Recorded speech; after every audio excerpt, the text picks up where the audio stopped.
In the past, I've always believed that it was part of my job as a teacher to help the kids learn to exercise self-control with their phones.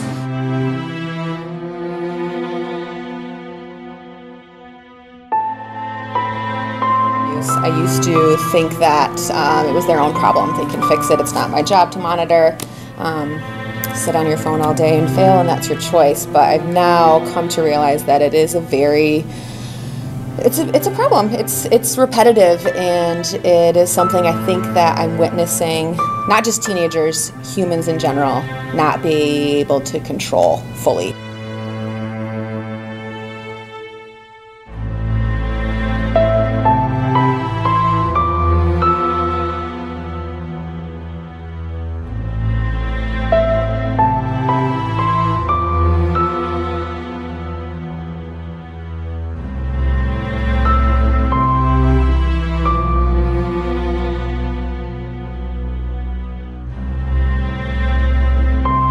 Nobody's talking to each other. Nobody's putting those things down and making that face-to-face connection. We're human beings. We need that social connection. It's part of who we are.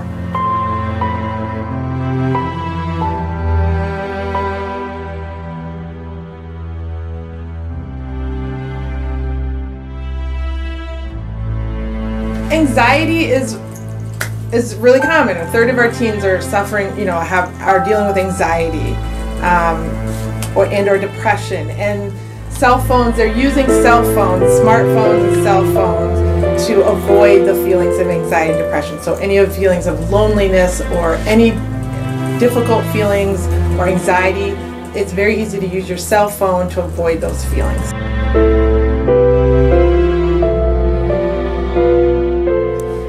There was a study done by a professor at San Diego State University, and she studied over 500,000 teens over the past 10 years since the iPhone has been released.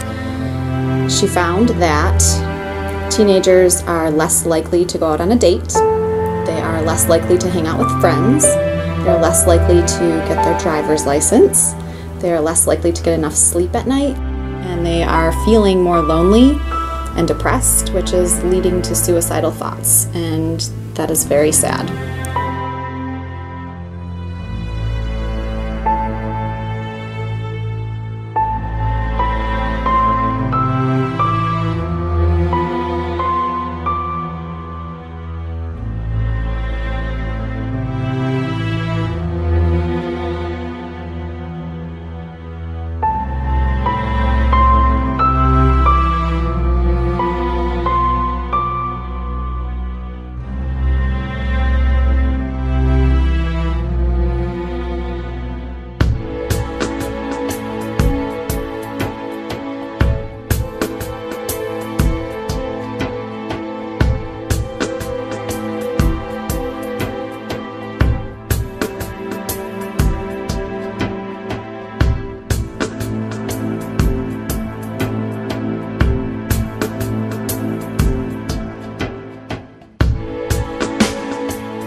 In my third hour class, I had noticed that students were having a really hard time focusing on their work because their cell phones were right next to them all the time, so they were constantly checking them for, quick messages from other people, and they were, back and forth. And I realized that it can't possibly be good for the creative process to be interrupted every 10-20 seconds. But I have noticed just repetitive, without even thinking about it, needing it there. So I've noticed students picking up their phone and looking at it and then putting it down and not actually realizing that they looked at their phone. Like the muscle memory is so ingrained that I think it's just something that needs to have some conscious thought put towards. And there's been times where I have taken phones away if I really feel that the student doesn't have control over their phone usage, and I do see some pretty high levels of anxiety. It's just a genuine sense of discomfort and worry that I think just is a depiction of dependency.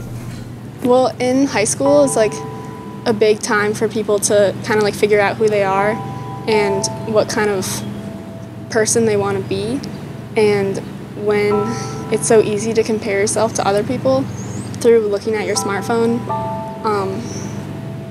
it's hard to, I think it makes it harder for people to find out who they are and who they want to be, because they can get a lot of anxiety from smartphones. Years I've seen a lot of anxious kids, and the numbers of those anxiety disordered children seems to be on the rise. And so looking into some research and checking some data here and there, it appears that there is a correlation between the introduction of the iPhone and smart technology and the incidences of adolescents with anxiety, depression, and suicidal thoughts or feelings. I decided to kind of run an experiment and see how students might be able to better focus if they actually had to physically put their phones in the backpacks and put the backpacks in the back of the room. And the results were astounding, because that very day I needed to do a presentation, and the level of engagement and intention and eye contact that I had was exponentially higher. I had every single kid on board. And the other thing I have noticed going from there was I've had so many fewer negative interactions with students, because we don't have the cell phone hurdle to get over all the time. So it's not the first thing I'm seeing is their phone and their behavior with their phone. Instead, the first thing that I can see is their engagement in their work, where they might need help, and I'm not constantly reminding people to use their phones appropriately. Another article that I started introducing this year was called Brain Hacking. So it kind of takes this shift in perspective, because I think that sometimes teenagers feel like the finger gets pointed at them all the time, like you have this cell phone problem and it's your fault. And I don't think that's necessarily true, because if you watch a group of adults, they're also staring at their phones. And it's so, again, I really emphasize that it's a human thing, not a teenager thing. And this article I like because it really points the finger at app developers, saying their intention is to apps that are addicting, and we now have a large portion of the human population addicted to their cell phones, and that's not conducive to productive employees or productivity really in any realm. So we've talked about appropriate behavior with their phone and inappropriate behavior with their phone. So looking up pictures for reference is great. Texting and Instagram, not appropriate. We've talked about how this is going to apply in their jobs as they leave high school, and how they have to learn that behavior. I've always felt it was sort of part of my job to help them with that. Except this year, I don't know why, it's just gone through the roof. The, off-task behavior and their reaction to correction is surprise, where it used to be, oh, I'm sorry. It's like, what? What am I doing wrong? What are you talking about? And I ask them to put their cell phone away, and now they think putting their cell phone away is setting it in their lap, where it's still going to be bothering them. So when we go into the cafeteria at lunchtime, and I think anybody who's paid attention has seen this, we'll have 8 kids sitting at a table, everybody's looking at their screens.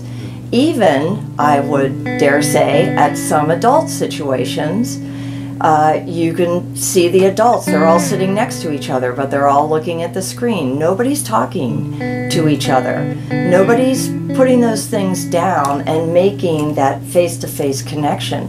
We're human beings, we need that social connection. It's part of who we are. I just think it gets in the way of like real life communication, and it's and people don't realize it as much as they should, because they're involved in it. I've seen students come in here with their phones extremely distraught because they texted somebody 45 minutes ago and they still haven't gotten an answer, and they're over and over and over again saying, are you here, are you here, are you listening, will you respond?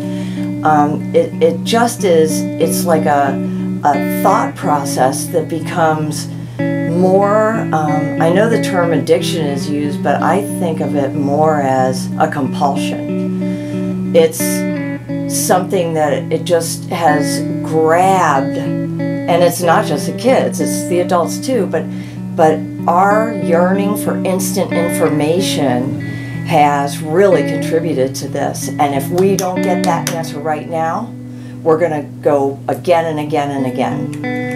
We're instant. We are always wanting to have our phone with us because we are thinking that we might be missing out on something if we don't have it. And I think that a lot of people feel like they can't be without their phones. The symptoms that we see now in regards to anxiety, so withdrawal. I think a lot of them are coming from this idea of if they don't have their phone and can't check it, they're not getting the dopamine, and anytime our brain doesn't get the dopamine that we want, we start to feel anxious, like we can't have what we need. They light up or vibrate, which your brain is attracted to that, and looking at it, it's immediate pleasure because the release of dopamine from like notifications. So you're immediately drawn to that, and your mind just veers off from what you were focused on before. I have a student, and she has a great sense of humor, but she has this big fancy new phone, and she's on her phone all the time. And we kind of joke back and forth about it, you know, like, you have a phone addiction, and she's like, yes, I know. So when I told the class, you know, okay, guys, you've got to put this, you know, your phone in the bag and the bag in the back, because as a group, you know, across the board, you're having a real issue. She looked up and she goes, yep, that's me. So she was aware that she was hooked on her phone. And honestly, I felt probably 80 or 90% of the kids were just relieved to put that distraction aside and have to let go of it for just a 50-minute class. University of Texas at Austin researched memory and retention as it relates to cell phones. The students that had their cell phones outside of the classroom retained more information than students that even had their cell phone turned off and in their pocket, thinking that their mind is still turning to that cell phone in their pocket. So cell phones out of the classroom, more information retained. I guess when I had a bunch of social media, I felt like it was really important with keeping the social relationships that I had. But I realized that I don't need to have social media to have those, and I think that without it, it forces me to be more social in real life too, and to help strengthen those relationships that I already have. Well, when I'm with my friends, I don't use my cell phone because I think that it's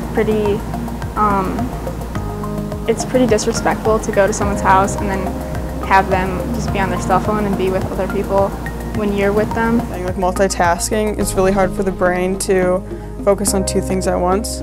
And also if you're listening to music, your phone's right there, so you'll see any notification coming in. So I've stopped listening to music while I study. And I also downloaded this app called Moments, and it tracks the amount of time you're on your phone. And it tells you which app specifically. So that's what I've been using all year, and I've been getting it like less than an hour every day, averaging like 40 minutes. So that's what I've been doing to change my habits, and I think it's definitely working. Kent State University in particular, as they looked at cell phones, compared cell phone use to grade point average. And surprise, surprise, the more often the cell phone is used, the lower the student's grade point in their research. To kind of push myself, I deleted my Instagram, and I've noticed that I guess like I'm not doing things for social media anymore, like taking pictures for the only taking pictures just to have them for social media to share with other people. And now I'm doing it for myself and like having experiences for myself. And so I think that I'm also like on my phone a lot less because I'm not having all these notifications pop up all the time. And I think they enjoy it too, even if they, like if I'm hanging out with people and I don't have a cell phone, like I think they like it even if they're using theirs. I hope in the future that I use my smartphone a lot less than I do.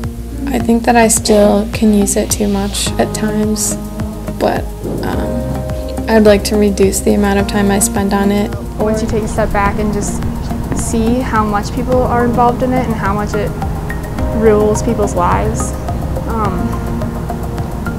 I think like making that difference, like taking a step back and seeing the difference can really help.